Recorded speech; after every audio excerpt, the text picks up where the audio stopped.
Барлықтарыңызға қайырлы күн. Менің есімім Зайдуллина Ботагөз. Және бұл біздің 3-ші видеомыз. Бүгінгі жастардың ең бірінші мүмкіндігі ол ақпараттың қолжетімділігі. Бұрын бір нәрсені үйрену үшін өте ұзақ іздену керек болса, қазір әлемнің түкпір-түкпірінен өзіңізге керекті ұстазды да, ақпаратты да тауып алуға болады. Мен бұл нәрсеге өте қатты қызығамын, себебі менің телефоным тек 11-ші сыныпта ғана пайда болған менде. Ең бастысы жастар ақпараттың қолжетімділігін дұрыс пайдаланса деймін. Көп жастар нәтижені бірден күтеді. Ағылшын тілін 1, 2 немесе 3 айда үйреніп алам деп ойлайды. Бірақ бұл жалған ақпарат. 1-2 сәтсіздіктен кейін өздеріне деген сенімдерін жоғалтып, жолдан тайып кетеді.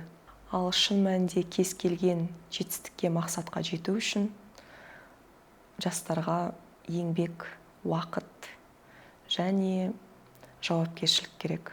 Мен аңғарған жастардың қателігі, қателік емес, проблема десем де болады. Жаңағындай бір сәтсіздіктен кейін барлығын тастап жібереді. Үйден шықпайды. Дорама, сериал, немесе ойындарға кіріп кетеді. Ең бастысы жалғыз қалмау керек, тығылмау керек, үйде тығылмау керек, қамалмау керек.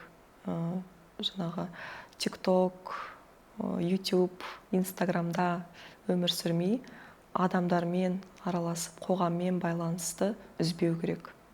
Жастарға кітап оқуды әдетке айналдыруға кеңес берер едім.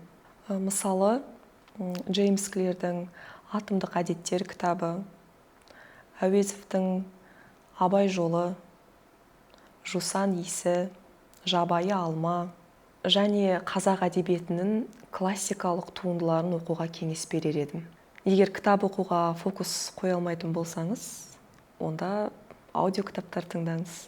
Сонымен қатар Coursera, TED Talks, YouTube'тегі сапалы білім арналарын көруге шақырамын. Coursera платформасы жайлы айтқым келіп отыр. Бұл әлемдегі ең үлкен онлайн платформалардың бірі болып табылады. Йель университеті, Гарвард, Стэнфорд деген сияқты әлемге аты әйгілі университеттерінің профессорларының тәжірибесімен алмасу, олардың лекцияларын тыңдау арқылы сіз өзіңіздің кәсіби қырларыңызды аша аласыз. Сонымен қатар кәсіби сертификаттар ала аласыз. Мен үшін бұл платформаның еңбегі дейін бе, бұл платформа маған өте көп тәжірибе берді. Мен IELTS-қа дайындалғанда осы платформа арқылы дайындалдым.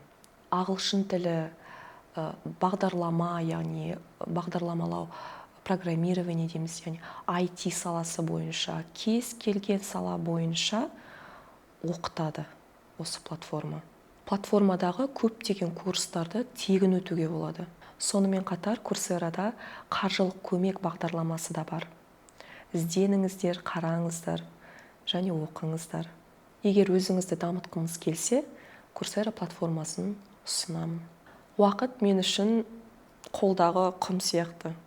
Яғни сусып түсіп кетеді. Сондықтан да уақыттарыңызды өте тиімді пайдаланыңыздар. Әлеуметтік желіге, ұйқыға құртқанша білімге, өзіңізді дамытуға қолданыңыз. Егер менде бір ғана кеңес беру мүмкіндігі болса, ешқашан тоқтамаңыз. Оқыңыздар, ақпарат іздеңіздер, ізденіңіздер және бақытты болыңыздар.